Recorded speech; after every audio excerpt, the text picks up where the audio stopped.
আসসালামু আলাইকুম। দেখো, আজ আমি তোমাদের যে চ্যাপ্টারটা নিয়ে আলোচনা করব সেটা হচ্ছে প্রতিরোধ ও বিদ্রোহ, বৈশিষ্ট্য ও বিশ্লেষণ। ঠিক আছে, তো এই চ্যাপ্টার থেকে কি কি শর্ট কোশ্চেন হতে পারে দেখো, তাই নিয়ে আজ আলোচনা করব। তো প্রথমেই বলি, আমরা যখন এটা পড়েছিলাম এই চ্যাপ্টারটা, তখন জেনেছিলাম যে পলাশী যুদ্ধের পর থেকে 19 শতকের শেষ ভাগ পর্যন্ত ব্রিটিশ শাসক ও জমিদার মহাজন শ্রেণী কৃষক, শ্রমিক, কারিগর প্রমুখের উপর শোষণ ও অত্যাচার চালায়। 1793 খ্রিস্টাব্দে যে চিরস্থায়ী বন্দোবস্ত প্রবর্তিত হয়েছিল, তো সেই চিরস্থায়ী বন্দোবস্তের প্রভাবে নবশিষ্ট জমিদারদের হাতে কৃষকের দুর্দশা চরমে ওঠে। তার পাশাপাশি ব্রিটিশ সরকার অরণ্য আইন পাশ করে আদিবাসীদের স্বাভাবিক অরণ্যের অধিকারকে ধ্বংস করে। এর ফলে আমরা দেখতে পাই যে আদিবাসী ও কৃষক সম্প্রদায় ক্ষুব্ধ হয়ে ব্রিটিশ সরকার ও জমিদার শ্রেণীর বিরুদ্ধে বিভিন্ন আন্দোলন গড়ে তোলেন। তো দেখো, এই বিভিন্ন আদিবাসী ও কৃষক বিদ্রোহ যেগুলি ঘটেছিল এই উপনিবেশিক ভারতে, তো সেইগুলোর ক্ষেত্রে আমরা যেমন জেনেছিলাম যে চুয়ার বিদ্রোহ, কোল বিদ্রোহ, সাঁওতাল বিদ্রোহ, মুন্ডা বিদ্রোহ, ভিল বিদ্রোহ, সন্ন্যাসী ফকির বিদ্রোহ, নীল বিদ্রোহ এবং মুসলিমদের দ্বারা প্রচালিত যে আন্দোলন ওহাবি আন্দোলন ও ফরাজি আন্দোলন সম্পর্কে আমরা জেনেছিলাম, তাই তো। তো দেখো, এখান থেকেই কি কি কোশ্চেন হতে পারে। ঠিক আছে, তো সবার প্রথমেই বলি যেটা, সেটা হচ্ছে যে প্রথমে কোশ্চেন হতে পারে যে সরকার অরণ্য সংরক্ষণের অজুহাতে কি তৈরি করে। তখন বলবে যে অরণ্য আইন। সরকারের অরণ্য আইনের ফলে আঘাতপ্রাপ্ত হয়েছিল কারা? না, আদিবাসীদের জীবন আর জীবিকা। সরকার ফরেস্ট চার্টার প্রবর্তন করেন কবে? না, সরকার ফরেস্ট চার্টার প্রবর্তন করেছিলেন 1855 খ্রিস্টাব্দে। মনে রাখবে, 1855 খ্রিস্টাব্দে। ঠিক আছে,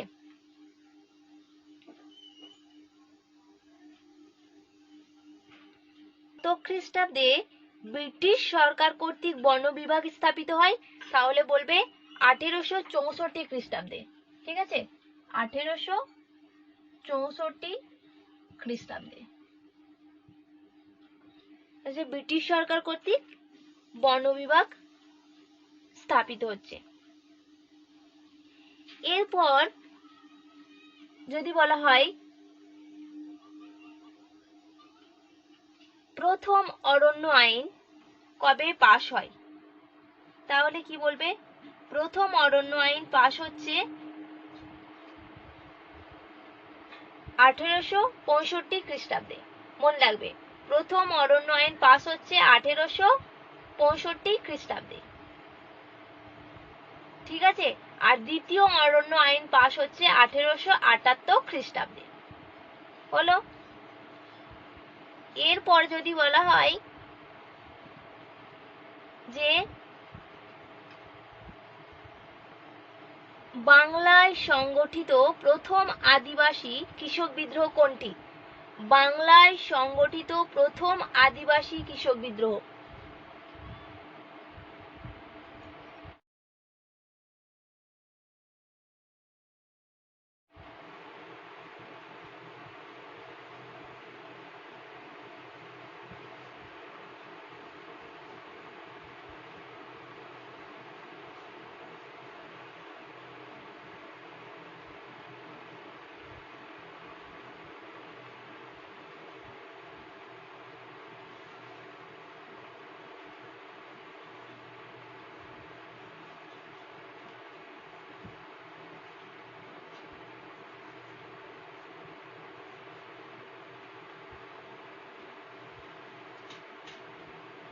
তাহলে কি বললাম যে বাংলায় সংগঠিত প্রথম আদিবাসী কৃষক বিদ্রোহ হচ্ছে চুয়ার বিদ্রোহ।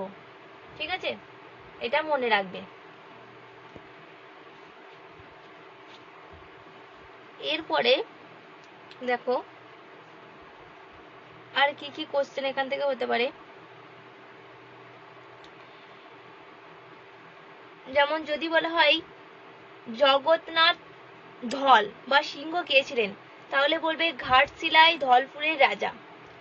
প্রথম পর্বের চুয়ার বিদ্রোহ কবে হয়, তাহলে প্রথম পর্বের চুয়ার বিদ্রোহ যেটা হয়েছিল সেটা হচ্ছে 1768 থেকে 1769 খ্রিস্টাব্দ পর্যন্ত। আর প্রথম পর্বের চুয়ার বিদ্রোহের নেতৃত্ব দেন কে, তাহলে বলবে যে ঘাটশিলার জমিদার বা ধলভূমের রাজা জগন্নাথ ধল বা সিংহ। যদি বলা হয় গোবর্ধন দিকপতি ও লাল সিং কোন বিদ্রোহের নেতা ছিলেন, তাহলে বলবে চুয়ার বিদ্রোহের।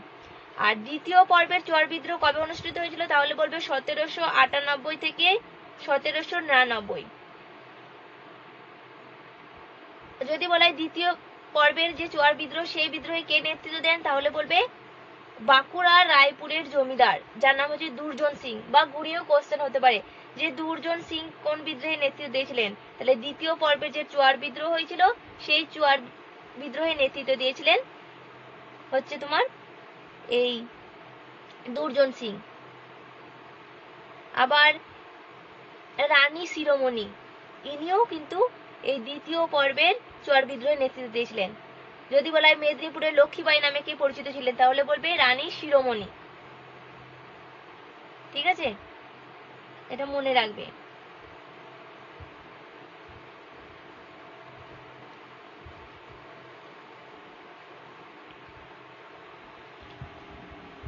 আর যদি বলা হয় ভবানী পাঠক কোন বিদ্রোহের সঙ্গে যুক্ত ছিলেন, তাহলে বলবে ভবানী পাঠক যুক্ত ছিলেন সন্ন্যাসী ও ফকির বিদ্রোহের সঙ্গে। ঠিক আছে, আবার যদি বলা হয় পাগলপন্থী আন্দোলনের নেতা কে ছিলেন, তাহলে বলবে টিপু সাউ। যদি বলা হয় তিতুমিরের যারা অনুগামী ছিলেন তাদেরকে কি বলা হতো, তিতুমিরে যারা অনুগামী ছিলেন তাদেরকে বলা হতো হেদায়তি। মনে রাখবে, তিতুমিরে যারা অনুগামী ছিলেন।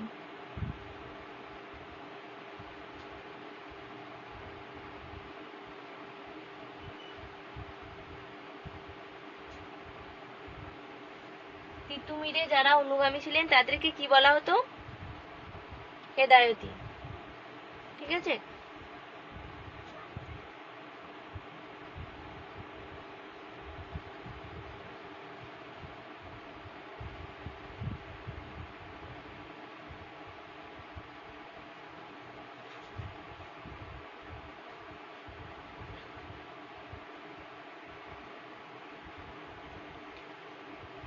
তারপরে যদি বলা হয় ভিল বিদ্রোহ, ভিল বিদ্রোহের নেতৃত্ব দিয়েছিলেন এমন একজনের নাম লেখো, তাহলে বলবে যে চিল নায়ক। ঠিক আছে, শিওরাম এরা হবে। আবার ঘুরেও কোশ্চেন হতে পারে যে চিল নায়ক কোন বিদ্রোহের সঙ্গে যুক্ত ছিলেন, তাহলে বলবে যে ভিল বিদ্রোহের সঙ্গে।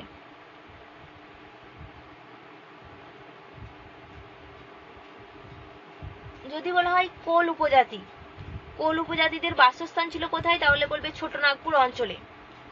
কোলদের গোষ্ঠীপতি যে তাকে কি বলা হতো, তাহলে বলবে মানকি। কোলদের যে গোষ্ঠীপতি তাকে বলা হতো মানকি। ঠিক আছে, যেমন কোল বিদ্রোহের নেতৃত্ব দিয়েছিলেন এমন দুইজনের নাম, যেমন বুদ্ধ ভগত, জোয়া ভগত। ঠিক আছে, এবার যদি বলা হয় যে দক্ষিণ পশ্চিম সীমান্ত আইন গঠিত হয়েছিল কবে, এটা মনে রাখবে 1834 খ্রিস্টাব্দে, দক্ষিণ পশ্চিম সীমান্ত আইন। ঠিক আছে,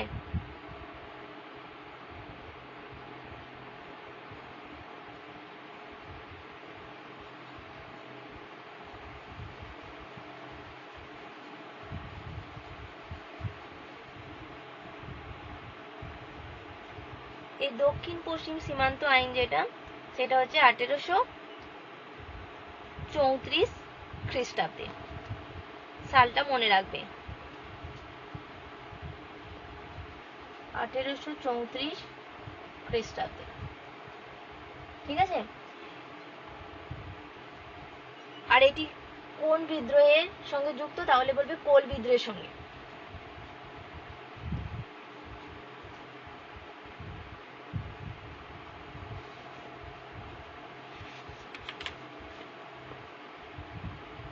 তার মানে এই দক্ষিণ পশ্চিম সীমান্ত এজেন্সি নামে একটা পৃথক ভূখণ্ড নির্দিষ্ট করে দেওয়া হয়েছিল। কাদের জন্য, তাহলে সেটা হবে কোলদের জন্য। ঠিক আছে।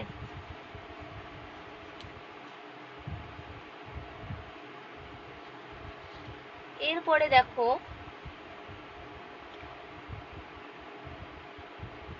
যেমন যদি বলা হয় যে সাঁওতাল বিদ্রোহ শুরু হয়েছিল কবে, তাহলে বলবে 1855 খ্রিস্টাব্দে 30শে জুন। কোথায় শুরু হয়েছিল, ভাগনাডিঘি মাঠে।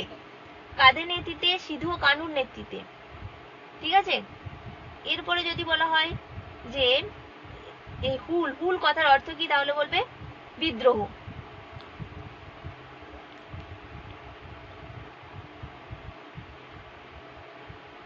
আর যদি বলা হয় যে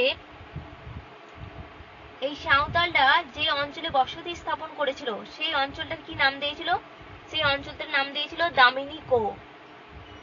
ঠিক আছে। আর এই দামিনী কোহ কথার অর্থ হচ্ছে পাহাড়ের প্রান্তদেশ, মনে রাখবে। আর যদি বলা হয় সাঁওতাল বিদ্রোহের সময় ভারতের গভর্নর কে ছিলেন, তাহলে বলবে সাঁওতাল বিদ্রোহের সময় ভারতের যিনি বড়লাট ছিলেন, সাঁওতাল বিদ্রোহের সময় ভারতের যিনি বড়লাট ছিলেন তিনি হচ্ছেন লর্ড ডালহৌসি। আর একটা এখানে মনে রাখবে যে নীল বিদ্রোহের সময় ভারতে যিনি বড়লাট ছিলেন তিনি হচ্ছেন লর্ড ক্যানিং। ঠিক আছে, গুলিয়ে ফেলবে না। আর যদি বলা হয় ভিক্ষু শব্দের অর্থ কি, তাহলে বলবে বহিরাগত।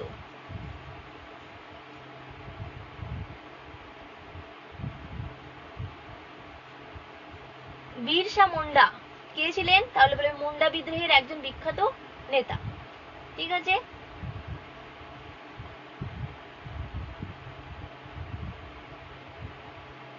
আর যদি বলা হয়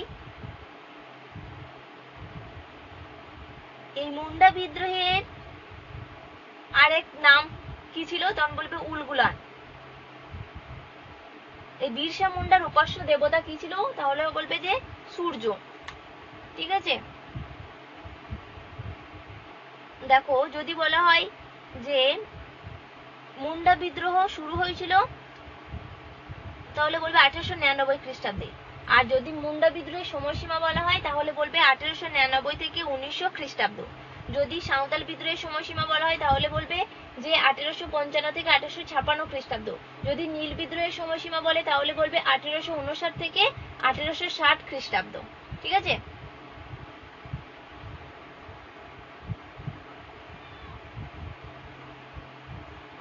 যদি বলা হয় সুই মুন্ডা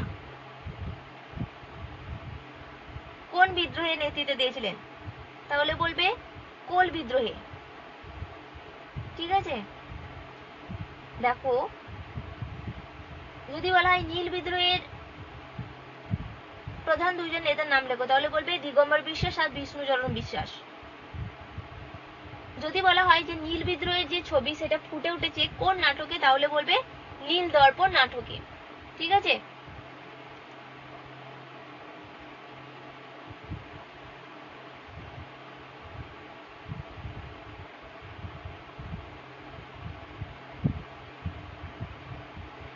দেখো যদি বলা হয় যে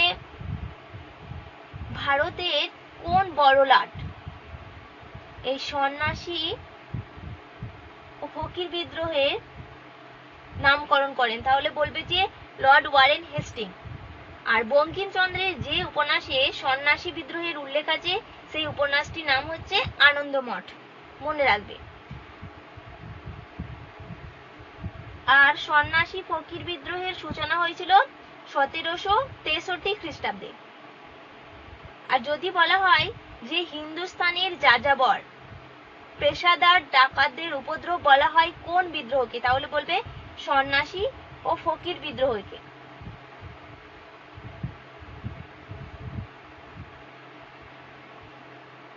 এবারে দেখো, রংপুরের যে কৃষক বিদ্রোহ সেটা শুরু হয়েছিল 1783 খ্রিস্টাব্দে। আর রংপুরের যে কৃষক বিদ্রোহ হয়েছিল সেই কৃষক বিদ্রোহের সঙ্গে জড়িত ছিলেন কে না বলবে নুরুল উদ্দিন। ঠিক আছে,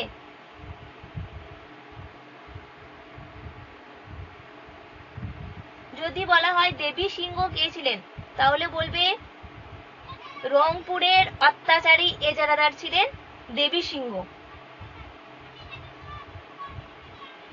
দেখো, যদি বলা হয় চাইবাসার যুদ্ধ, এটা মনে রাখবে।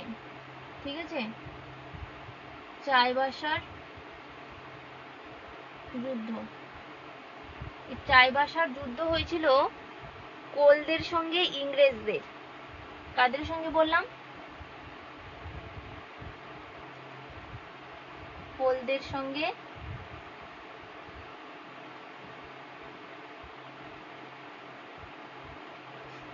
ইংরেজদের। ঠিক আছে, আর এটি হয়েছিল 1820 থেকে 21 খ্রিস্টাব্দে। 1820 থেকে 21 খ্রিস্টাব্দে, মনে রাখবে। ঠিক আছে, দেখো আর কি কোশ্চেন এখান থেকে হতে পারে।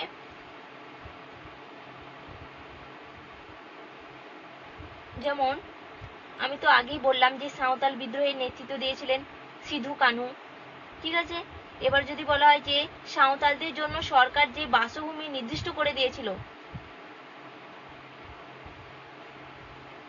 তো সেটা কি নামে পরিচিত ছিল? সেটা পরিচিত ছিল সাঁওতাল পরগনা নামে। ঠিক আছে, এটা মনে রাখবে। তারপরে যদি বলা হয় যে পাবনার যে কৃষক বিদ্রোহ সেটা অনুষ্ঠিত হয়েছিল কবে, তাহলে বলবে 1870 খ্রিস্টাব্দে। তারপরে খুঁটকাটি প্রথা, এই খুঁটকাটি প্রথা যে বিদ্রোহের সঙ্গে সম্পর্কযুক্ত ছিল সেই বিদ্রোহটার নাম কি, তাহলে বলবে মুন্ডা বিদ্রোহ। তারপরে বলা হলো যে এই যে মুন্ডা, মুন্ডা কথার অর্থ কি? মুন্ডা কথার অর্থ হচ্ছে মোড়ল, মনে রাখবে। মুন্ডা কথার অর্থ হচ্ছে মোড়ল। আর উলগুলাম কথার অর্থ হচ্ছে ভয়ঙ্কর বিশৃঙ্খলা। বাংলার বিশ্বে ডাকাত নামে পরিচিত ছিলেন বিশ্বনাথ সর্দার, মনে রাখবে। আর বাংলার নানা সাহেব নামে পরিচিত ছিলেন কে? তাহলে বলবে যে বাংলার নানা সাহেব নামে পরিচিত ছিলেন রামরতন মল্লিক। ঠিক আছে,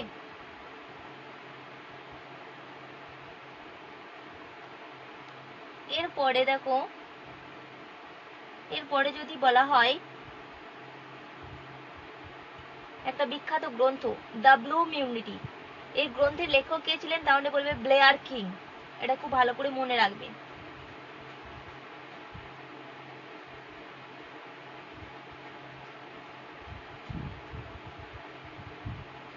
এই কোশ্চেনটা আমি তোমাদের আগেই বললাম, তাও আরেকবার বলছি, এটা ভালো করে মনে রাখবে যে কোলদের বাসস্থানের জন্য যে নতুন প্রদেশ গঠন করা হয়েছিল, হ্যাঁ নতুন যে প্রদেশ বা ভূখণ্ড, তো সেটার নাম কি ছিল?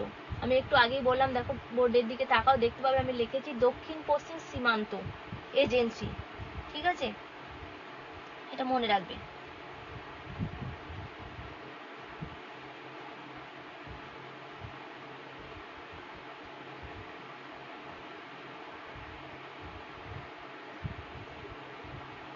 এরপরে যদি বলা হয় যে কালু প্রামাণিক কোন বিদ্রোহের নেতা ছিলেন? সাঁওতাল বিদ্রোহের নেতা। সেই জন্য তোমাদেরকে প্রত্যেকটা বিদ্রোহের নেতাদের নাম মনে রাখতে হবে।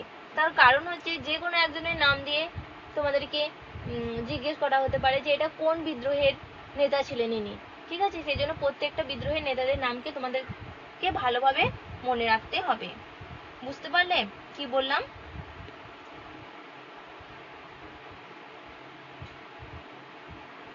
যদি বলা হয় যে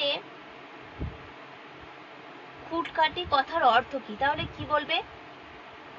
এটা বলবে যে জমির উপর যৌথ মালিকানা। ঠিক আছে,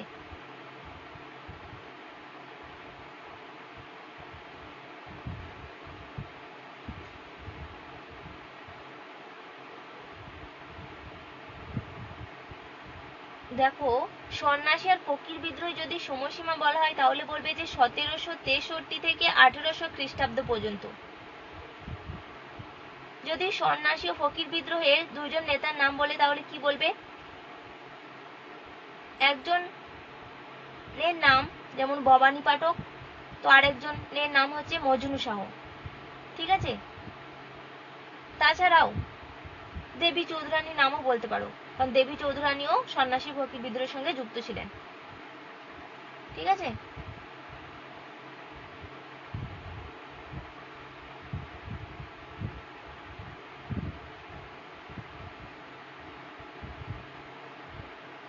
দেখো পাবনার যে কৃষক বিদ্রোহ, এটা আমি একটু আগেই বললাম, মূল নেতা ছিলেন ঈশান চন্দ্র রায়।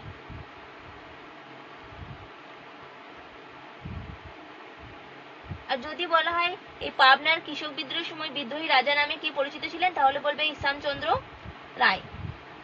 ঠিক আছে,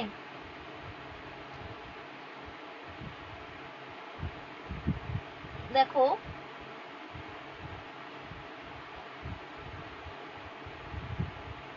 আমি একটু আগেই বললাম যে বাংলার নানা সাহেব নামে পরিচিত ছিলেন রামরতন মল্লিক। যদি বলা হয় যে বাংলার ওয়ার্ড টাইলার নামে কারা পরিচিত ছিলেন তাহলে বলবে বিষ্ণুচরণ বিশ্বাস আর দিগম্বর বিশ্বাস। ঠিক আছে,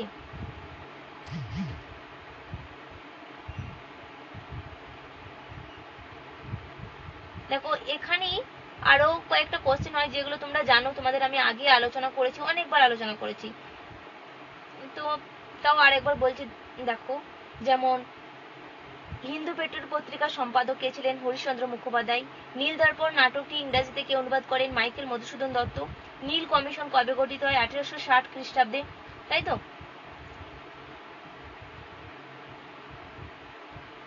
কোন পত্রিকায় নীল বিদ্রোহকে প্রথম বিপ্লব বলা হয়েছিল? তাহলে বলবে অমৃতবাজার পত্রিকা। ঠিক আছে, দেখো এরপর যদি বলা হয় যে ওহাবিকতার অর্থ কি তাহলে বলবে নবজাগরণ। ফরাজিকতার অর্থ কি? তাহলে ইসলাম নির্দিষ্ট বাধ্যতামূলক কর্তব্য। এগুলো অনেকবার তোমাদেরকে বলেছি। তারপর দেখো, যদি বলা হয় যে এই যে ওহাবি আন্দোলন আব্দুল ওহাবের নেতৃত্বে আরবে প্রথম শুরু হয়েছিল, তাই তো? সেই জন্য এটাকে বলা হচ্ছে ওহাবি আন্দোলন। আর এটা তোমার ভারতে ওহাবি আন্দোলনের সূচনা করেছিলেন শাহ ওয়ালিউল্লাহ। আর ভারতে যদি ওহাবি আন্দোলনের প্রকৃত প্রবর্তক বলা হয় তাহলে বলবে সৈয়দ আহমদ। আর যদি বাংলায় বলা হয় ওহাবি আন্দোলনের তাহলে বলবে তিতুমির, তাই তো? যার প্রকৃত নাম হচ্ছে মীর নিসার আলী। আর এই ওহাবি আন্দোলনের প্রকৃত নাম হচ্ছে তোমার তারিকা-ই মোহাম্মদিয়া। ঠিক আছে, যার অর্থ হচ্ছে মোহাম্মদ প্রদর্শিত পথ, মনে রাখবে।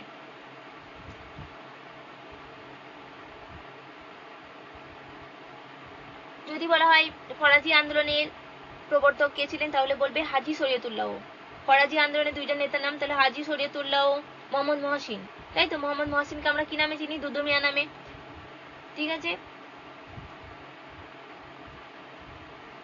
দেখো আমি একটু আগেই বললাম যদি ওয়াহাবি আন্দোলনের সূত্রপাত হয়েছিল কোথায় তাহলে কি বলবে? আরবে। আর কার নাম অনুসারে হয়েছিল? আমি বললাম আব্দুল ওহাব, তাই তো? বাঁশের কেল্লাকে তৈরি করেন তিতুমির। তারপরে এখানে একটা কথা মনে রাখবে, দাদন। দাদন কথার অর্থ কি? অগ্রিম অর্থ। তিতুমিরের সেনাপতি কে ছিলেন? গোলাম মাসুম, মনে রাখবে। ঠিক আছে, তিতুমিরের সেনাপতি ছিলেন গোলাম মাসুম। আর একটা কোশ্চেন এখান থেকে হয়, যেটা হচ্ছে তোমার যে এই প্রধানমন্ত্রী কে ছিলেন? মঈনুদ্দিন। ঠিক আছে, এটা মনে রাখবে। নারকেল বেরিয়ায় যেটা হয়েছিল সেটাকে, বারাসাতে যেটা হয়েছিল সেটাকে আমরা কি বলে থাকি? বারাসাত বিদ্রোহ।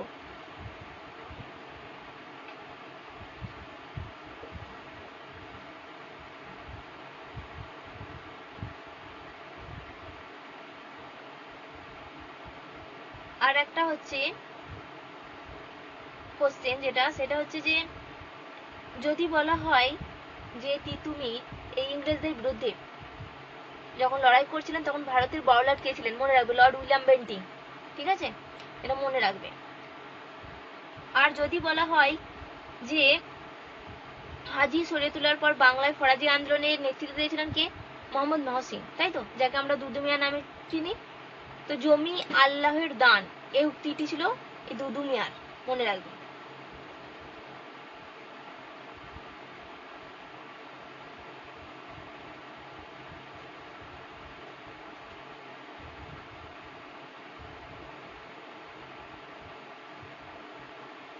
দেখো, যদি বলা হয় যে কি উদ্দেশ্য নিয়ে ওহাবি আন্দোলনের সূত্রপাত হয়েছিল, তাহলে বলবে যে ইসলাম ধর্মের শুদ্ধিকরণের উদ্দেশ্যে। ঠিক আছে। আর একটা কোশ্চেন আছে এখানে, এটা খুব ইম্পর্টেন্ট, ভালো করে মনে রাখবে। বালাকোটের যুদ্ধ কবে কাদের মধ্যে হয়েছিল? ঠিক আছে, যদি বলা হয় বালাকোটের যুদ্ধ কবে কাদের মধ্যে হয়েছিল, তাহলে কি বলবে দেখো, তাহলে বলবে যে 1831 খ্রিস্টাব্দে। ঠিক আছে, এবং এটা হয়েছে শিখ বাহিনী ও সৈয়দ আহমদের ওহাবি বাহিনীর সঙ্গে, মনে রাখবে। আর যদি বলা হয় কোন যুদ্ধে সৈয়দ আহমদের মৃত্যু হয়, তাহলে বলবে বালাকোটের যুদ্ধে। ঠিক আছে, এখানেতে আর দুটো জিনিস মনে রাখবে, দারুল হার্ব আর দারুল ইসলাম। অনেকবার বলেছি, দারুল হার্ব মানে হচ্ছে শত্রু দেশ বা বিধর্মী দেশ, আর দারুল ইসলাম মানে হচ্ছে ইসলামের পবিত্র দেশ। ঠিক আছে,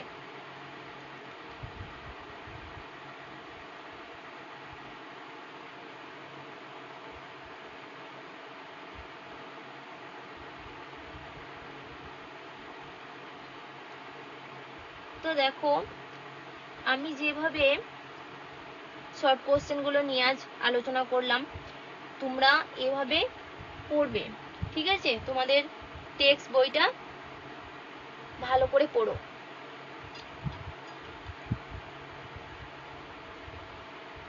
ঠিক আছে, আর তার পাশাপাশি অবশ্যই টেস্ট পেপার কোশ্চেন ব্যাংক পড়বে, সব কোশ্চেন। আর প্রবলেম হলে আমাকে বলো। ঠিক আছে, আর অবশ্যই টেক্সট বইটা নিখুঁতভাবে পড়ো। তো আজ এই পর্যন্তই। আসসালামু আলাইকুম।